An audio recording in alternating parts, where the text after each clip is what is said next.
মেহেদি দেওয়া নিয়ে আমার বিয়ের সবচেয়ে বাজে একটা এক্সপিরিয়েন্স আজকে আপনাদের সাথে শেয়ার করব। সো আসসালামু আলাইকুম everyone, welcome back to our new blog. মেহেদির বাজে এক্সপিরিয়েন্স নিয়ে কথা বলার আগে আমি আমার বিয়ের প্রিপারেশন নিয়ে কিছু কথা বলি। রমজানের আরো 1 মাস আগে থেকেই আমার বিয়ের প্রিপারেশন শুরু হয়ে যায়, কারণ রোজায় আসলে কোনো কিছু করাটা খুবই ডিফিকাল্ট হয়ে যায়। এরপর ঈদের বাজার শুরু হয়ে যায়, যার কারণে আমরা আমাদের বিয়ের বাজার অ্যান্ড সব প্রিপারেশন মোটামুটি রমজানের অনেক আগে থেকেই শুরু করে দিয়েছিলাম। অ্যান্ড আলহামদুলিল্লাহ বিয়ের প্রত্যেকটা প্রোগ্রাম অ্যান্ড প্রত্যেকটা জিনিস সবকিছু অনেক পারফেক্ট হয়েছিল। অ্যান্ড প্রত্যেকটা জিনিস আমি আমার মন মতো করতে পেরেছি, কারণ সবকিছুর তত্ত্বাবধানে আমি ছিলাম অ্যান্ড প্রত্যেকটা জিনিসই আমি সিলেক্ট করেছিলাম নিজে।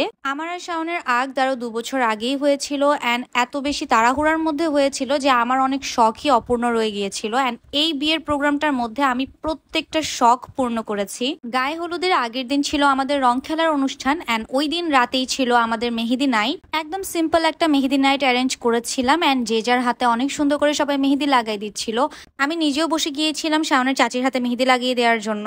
তখন পর্যন্ত আমি ভালোই হাসি খুশি ছিলাম। এবার শুরু করি আমার মেহেদির ডিজাস্টারের কথা। আমার জন্য যে মেহেদি আর্টিস্ট আমি বুক করেছিলাম সে আমার ফ্রেন্ড লিস্টেরই একজন ছিল অ্যান্ড তার কাজ আমি স্টোরিতে দেখে পছন্দ করেছিলাম, তাই তাকে আমি বুক করে দিয়েছিলাম। আমি নিয়েছিলাম সেমি ব্রাইডাল প্যাকেজ, কারণ হাত ভর্তি মেহেদি আমার তেমন একটা পছন্দ না, আমার ধৈর্যও নেই। ফার্স্টেই মেহেদি আর্টিস্ট টাইম নিয়ে ঝামেলা করে। আমাদের অনুষ্ঠান যেহেতু সন্ধ্যার পরপরই শুরু হয়ে যায়, সো আমিও চেয়েছিলাম সন্ধ্যার পরপরই লাগানো শুরু করব, বাট ওর আস্তে আস্তে অনেক লেট হয়ে যায়। যাই হোক, টাইম অতটা ফ্যাক্ট না, আমার মেহেদি সুন্দর হলেই হলো কথা। বাট ও আসার পরপর এত তাড়াহুড়া করে মেহেদি দিচ্ছিল, আমি আমার ডিজাইন প্রেফারেন্স দিতে চেয়েছি সেটাও সে শুনেনি, নিজের মতো করে দিচ্ছিল।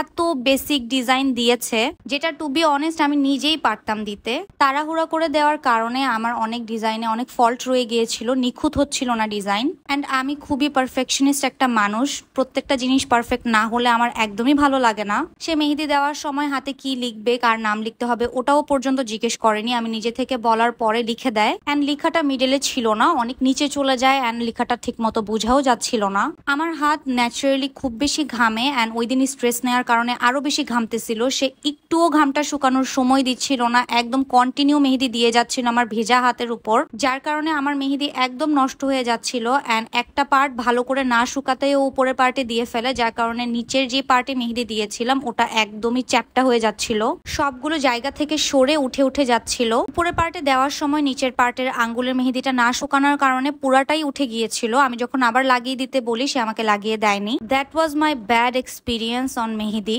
আমি মেহেদির জন্য যে পরিমাণ কান্না করছি, আমি আমার বিদায়ীতেও এত কান্না করি নাই। এই তো এটাই ছিল আমার মেহেদি। আমি একটা পিকচার অ্যাড করে দিচ্ছি। আমি বলবো না যে অনেক বাজে ডিজাইন হয়েছে, বাট যে অ্যামাউন্ট দিয়ে আমি মেহেদিটা দিয়েছি ওটা একদমই অর্থিত ছিল না। এটা হচ্ছে পরদিন সকালের স্টেইন। আমি রাতে কান্নাকাটি করে মেহেদি উঠাই ফেলছিলাম, যার কারণে অতটা ভালো কালার আসেনি। মেহেদি নিয়েছিলাম আমি মেহেদি বাই মিমি থেকে, অ্যান্ড ওটা নিয়ে আমার আলাদা করে রিভিউ দেওয়ার কিচ্ছু নেই, cause they are the best. আমি মেহেদি উঠাই ফেলার পরেও মাসাল্লাহ অনেক সুন্দর কালার এসেছিল। দেখেন এই হাতের মেহেদি অবস্থা, ঘামার কারণে শুকাতে লেট হচ্ছিল অ্যান্ড সেই কারণে চাপ দিয়ে যখন উপরের পার্টে লাগাচ্ছিল নিচের পার্ট একদম ভত্তা হয়ে গেছিল। এন্ড এটা হচ্ছে বিয়ের দিন সকালের স্টেন, মাশাআল্লাহ ভালো কালারই এসেছিল। মেহেদি আর্টিস্টের নাম বা পেজ মেনশন করে আমি তার বিজনেসের কোনো ক্ষতি করতে চাই না, কিন্তু সবাইকে সতর্ক করব কোনো কাজের জন্য কাকে চুজ করছেন ভালোভাবে সময় নিয়ে চুজ করবেন। আজ এই পর্যন্তই, আল্লাহ হাফেজ।